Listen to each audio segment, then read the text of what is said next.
In the name of Almighty Allah, the Beneficent, the Ever Merciful. Assalamu alaikum wa rahmatullahi wa barakatuh. Today the topic on which I'm going to speak is a very evident, a very common concept, लेकिन उसको formally discuss नहीं किया जाता. The name of the concept is male gaze. ये particular concept centuries से exist करता आ रहा है, आज भी एग्जिस्ट करता है, और considering the human nature, it will exist for centuries. The name of the concept is male gaze. The topic is very simple and talking about it, male gaze primarily relate करता है feminism के साथ. ये एक feminist theory है जो कि formally सबसे पहले इंट्रोड्यूस कराई गई by Laura Mulvey in 1975 when she wrote an essay named as Visual Pleasure and Narrative Cinema.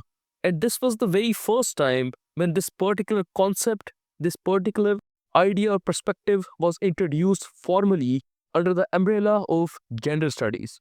Now, according to Laura Mulvey, in her essay written in 1975, male gaze जो कि एक broader concept अगर हम इसको ले लें, इसके 3 एस्पेक्ट्स हैं जो कि कन्वर्ज करते हैं ऑन अ सिंगल पॉइंट, और फिर हमारे पास एक ब्रॉडर कॉन्सेप्ट मेल गेज आता है.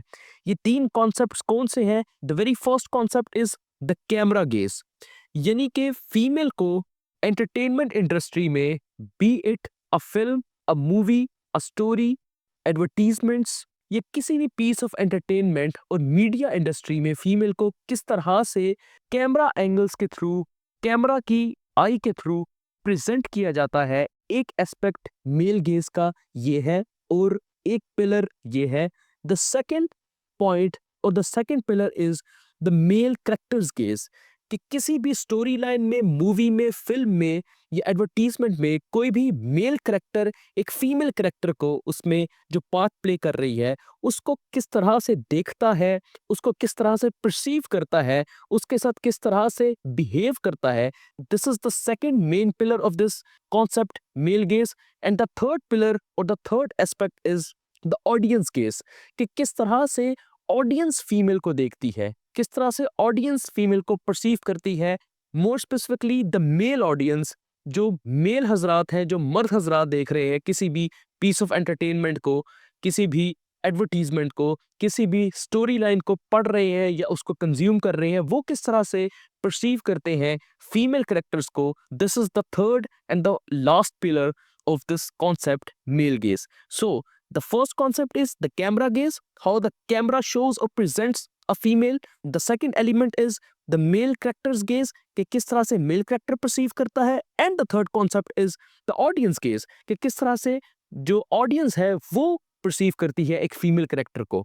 All together media industry में in our advertisements, film, movies और ड्रामास किस तरह से फीमेल को ऑब्जेक्टिफाई किया जाता है, किस तरह से फीमेल को सेक्सुअलाइज किया जाता है, किस तरह से फीमेल को सिर्फ एक ही डोमेन से सेक्सुअली उसको एक्सप्लॉइट करके प्रेजेंट किया जाता है in front of the audience. इस पर्टिकुलर कॉन्सेप्ट को मेल गेज कहा जाता है. It is primarily related to the studies of feminism. ये एक फेमिनिस्ट थ्योरी है. अब इस पर्टिकुलर कॉन्सेप्ट को समझाने के लिए मैं आपको बहुत सिंपल और प्रैक्टिकल एग्जांपल्स दूंगा. Just spin your eyes around and you will find ample examples of this particular concept. इतनी examples आपको मिलेंगी that you will be able to understand it very easily. सबसे पहली example मैं आप लोगों को daily life से दूंगा कि आप कभी सड़क से जा रहे हो. Have you ever seen एक advertisement जो एक कार की advertisement होती है और एक billboard पे लगी होती है. उस कार की एडवर्टीजमेंट के साथ एक फीमेल आपको नजर आएगी खड़ी हुई इन अ वेस्टर्न क्लोथिंग, और वो वहां पे क्या कर रही है? It is actually acting as a magnet. वो एक मैग्नेट की तरह एक्ट कर रही है, attracting the eyes of the audience, specifically the mail.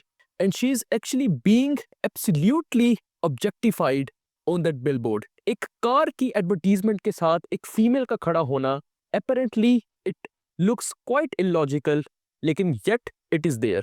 और ये एक प्राइम एग्जांपल है मेल गेज की, कि फीमेल को किस तरह से ऑब्जेक्टिफाई किया जाता है to attract the gaze of the male, to attract the eyes of the male in order to sell an object. Now coming towards the second example, हमने फिल्म्स देखी हैं, हमने मूवीज देखी हैं, we all consume such type of entertainment. उसमें हर film में 3 से 4 आइटम सॉन्ग्स होते हैं। What are they actually doing there? उस आइटम सॉन्ग में कोई ना कोई फीमेल होती है हु प्रेजेंट्स अ डांस, और वो डांस क्यों कर रही होती है, वो उस आइटम सॉन्ग में क्यों आपको नजर आ रही होती है? It is actually an example of male gauge. वो अट्रैक्ट कर रही होती है किसको? मेल को। वो अट्रैक्ट कर रही होती है किसको? मेल ऑडियंस को। And once again it is being objectified over there, और वहां पे वो दोबारा से ऑब्जेक्टिफाई की जा रही होती है। बाज़ औक़ात ऐसा होता है, आपने एक्सपीरियंस किया होगा कि एक फिल्म का एक सर्टेन प्लॉट है एंड आउट ऑफ नोवेयर उसमें एक आइटम सॉन्ग आ जाता है जिसका लॉजिकली उस फिल्म के साथ कोई कनेक्शन ही नहीं होता, but it is still there. वो क्यों होता है? वो इसीलिए होता है ताकि अट्रैक्शन इंटैक्ट रहे और जो मेल ऑडियंस है उसका इंटरेस्ट बना रहे। अनदर वेरी इंटरेस्टिंग एग्जांपल, कि कभी आपने एक फिल्म को देखा है कि किस तरह से एक मेल कैरेक्टर इंट्रोड्यूस किया जाता है? एक मेल कैरेक्टर किस तरह से इंट्रोड्यूस किया जाता है? वी सी कि या तो पावर की मैनिफेस्टेशन होती है, either if a male character or a male protagonist is being introduced, utmost power is being manifested, या तो पावर मैनिफेस्ट की जा रही होती है, या फिर उसका कोई नोबल एक्ट मैनिफेस्ट किया जा रहा होता है, या उसकी इंटेलिजेंस मैनिफेस्ट की जा रही होती है। On the other hand, whenever a female is introduced, a female character is introduced, उसको किस तरह से इंट्रोड्यूस किया जा रहा होता है? एक बहुत स्पार्कलिंग सी smile, a camera angle on her eyes, या फिर उसके बॉडी के डिफरेंट पार्ट्स के ऊपर कैमरा को थ्रो किया जाता है। And in this way a female protagonist or a heroine or an actress is being introduced in a piece of film, movie or story. तो ये किस चीज की एग्जांपल है? Once again she is being sexualised, objectified, और बताया जा रहा है कि फीमेल का सिर्फ एक ही काम है, that she is an object, a piece which may be desired by the male or may be consumed to satiate the sexual need of the protagonist or the male audience. अगली example जो मैं आप लोगों को देने वाला हूँ वो मैं थोड़ी सी हट के दूंगा आपको, बिल्कुल प्रैक्टिकल लाइफ से मैं आपको एग्जांपल देने वाला हूँ। It is not related to the field of entertainment, movie, film और एनी एडवर्टीजमेंट, लेकिन yet it is an example of male gauge.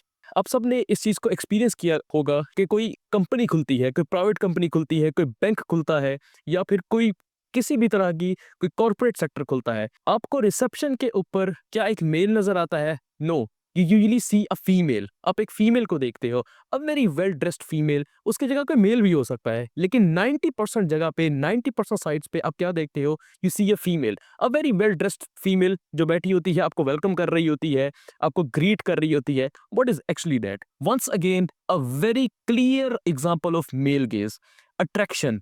Once again she is being objectified, she is being sexualised. उसका काम क्या है? उसका सिर्फ और सिर्फ एक ही काम है कि वहां पे वेल ड्रेस होके, वहां पे तैयार होके बैठना और अट्रैक्ट करना आने वाली ऑडियंस को। वहां पे आपको 25 साल की लड़की तो नजर आ सकती है, कभी भी 50 साल की औरत आप रिसेप्शन के ऊपर बैठी हुई नजर नहीं आएगी। उसका प्राइमरीली मकसद ही ये होता है to attract the male audience और इवन द फीमेल ऑडियंस, ताकि आपको देखने पे एक प्लेयर और प्लेजेंट साइट लगे। And it is also an example of male gaze. And before I conclude, मैं एक सिंपल सा क्वेश्चन पोज करना चाहूंगा जो कि मेल गेज से रिलेटेड कवर तो नहीं किया गया, लेकिन while I was reading through this concept मेरे जहन में ये एक क्वेश्चन पॉप अप हुआ, दैट इन फिल्म्स, एडवर्टीजमेंट्स या फिर स्टोरीज, इन सब में फीमेल को as a commodity, as a object use किया जाता है, इसको ऑब्जेक्टिफाई फीमेल को किया जाता है, सेक्सुअलाइज किया जाता है। तो क्या जो पीस ऑफ एंटरटेनमेंट हम बना रहे हैं, हमारी एंटरटेनमेंट इंडस्ट्री जो है, is it entirely dedicated for the male section? क्या ये सिर्फ इसीलिए है कि मेल सेक्शन इसको कंज्यूम कर सके? क्या फीमेल के लिए हम एंटरटेनमेंट एक्चुअली नहीं बना रहे? और अगर हम फीमेल के लिए एंटरटेनमेंट बना रहे हैं तो हमें कोई मेल नाचता हुआ नजर क्यों नहीं आता आइटम सॉन्ग्स में, उस तरह से जिस तरह की फीमेल नाच रही हैं? हमें हमेशा एक थंब फिगर, एक सेंट्रलाइज्ड फिगर, एक फीमेल ही क्यों नजर आ रही होती है डांसर, एक मेल क्यों नहीं नजर आ रहा होता? क्या हम सिर्फ और सिर्फ मेल्स के लिए ही एंटरटेनमेंट को बना रहे हैं? कि हमारा सारा मकसद सिर्फ यही है कि मेल के लिए हम फिल्म्स बनाएं, मेल के लिए हम स्टोरीज बनाएं, और इंटायरली हम उन्हीं की तरफ इंक्लाइंड हैं कि फीमेल्स के लिए हम एंटरटेनमेंट भी नहीं बना रहे? It is a question which needs to be pondered. Thank you very much all of you.